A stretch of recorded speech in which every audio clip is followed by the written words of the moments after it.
Selamat siang anak-anak, selamat pagi. Selamat datang di pelajaran PKN kelas 7. Sebelum kita mulai, Bapak ingin kalian menyediakan satu buah buku catatan dan satu buah buku latihan. Fungsi untuk pelajaran PKN yang pertama, buku itu digunakan untuk catatan. Kalian gunakan untuk mencatat semacam kesimpulan ya dari pembelajaran kita, dan satu buku untuk latihan jikalau ada pertanyaan dari Bapak. Semoga kalian baik-baik saja dan siap mengikuti pelajaran PKN hari ini. Pertemuan pertama ini akan membahas tentang perumusan Pancasila sebagai dasar negara. Yang pertama adalah tentang pembentukan BPUPKI. Ya, BPUPKI dalam bahasa Jepang Dokuritsuzu Bikosake. Perumusan Pancasila sebagai dasar negara itu membentuk, salah satunya adalah bentuk pembentukan BPUPKI. Kira-kira kalian sudah pernah mendengar tentang BPUPKI? Apa itu singkatan dari BPUPKI? Ada yang bisa tahu?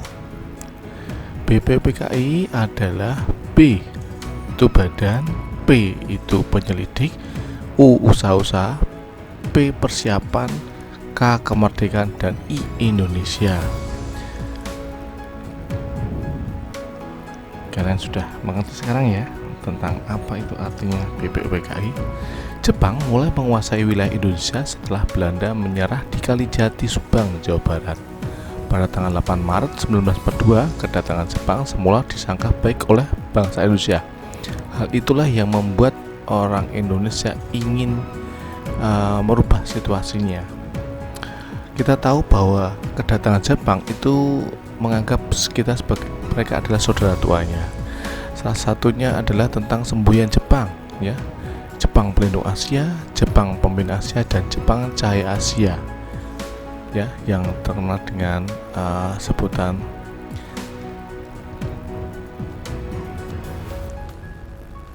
itu ya. Dan itu adalah semboyan untuk menarik simpati bangsa Indonesia.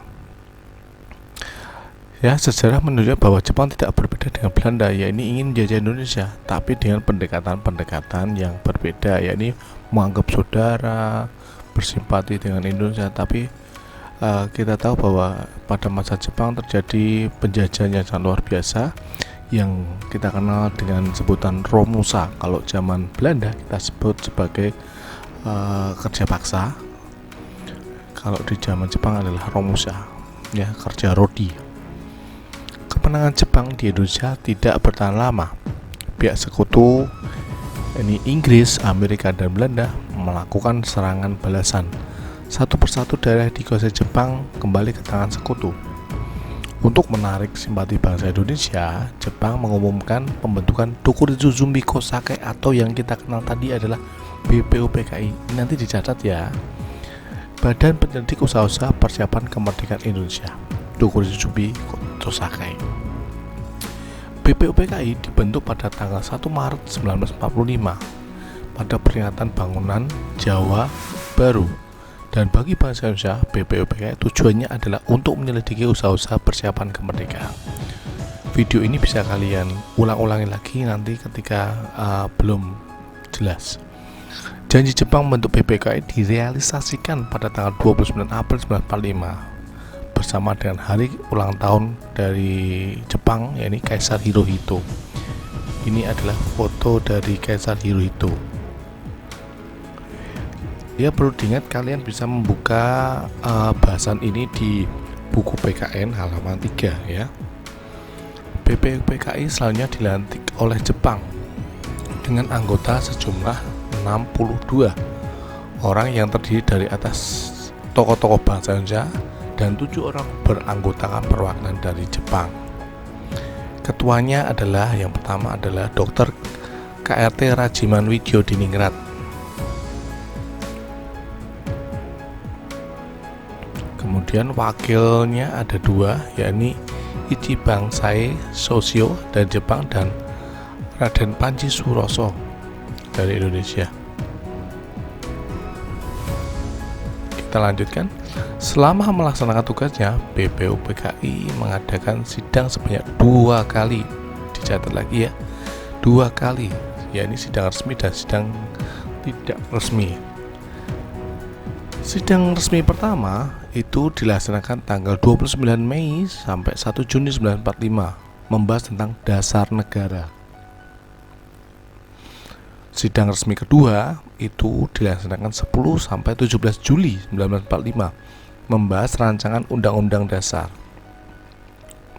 Sidang resmi tidak resmi dilaksanakan di masa proses antara sidang pertama dan sidang kedua, tujuannya untuk membahas rancangan pembukaan Undang-Undang 45 yang dihadiri oleh 38 orang anggota BPUPKI di Gedung Cuosangi dan kini dikenal sebagai sebutan Gedung Pancasila.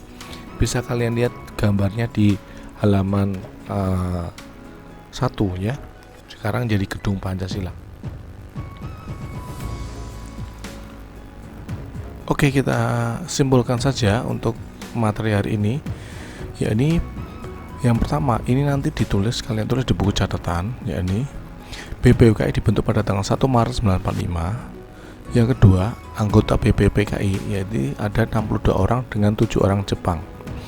Ketiga, Ketua BPUPKI Dr. KRT Rajiman Wijodiningrat. Wakil Ketua Ichi Bangsai Yoshio. Wakil ketuanya ada 2 gitu. Ya, yang pertama adalah Ichi Bangsai Yoshio dan wakil ketua kedua adalah Raden Panji Suroso. Tujuan dibentuknya BPKI bagi bangsa Indonesia adalah untuk menarik simpati bangsa Indonesia agar mau membantu Jepang melawan Sekutu dalam perang di Asia Timur Raya. Tujuan dibentuk BPKI pada bangsa Indonesia adalah untuk menyusun rumusan dasar negara. Setelah itu ada dalam sidang BPUPKI pertama dan rumusan Undang-Undang Dasar atau Dasar Hukum Negara ada di BPUPKI kedua, sidang BPUPKI kedua. BPUPKI melaksanakan sidang sebanyak 3 kali, yaitu 2 kali sidang resmi dan 1 kali tidak resmi. Ya, oke. Yang ini, bagian ini kamu kerjakan di buku latihan ya. Jadi kapan BPUPKI dibentuk, bagaimana susunan anggota BPUPKI, bagaimana susunan kepengurusan BPUPKI, jelaskan tujuan dibentuknya BPUPKI, sampai jelaskan juga tujuan bangsa Indonesia.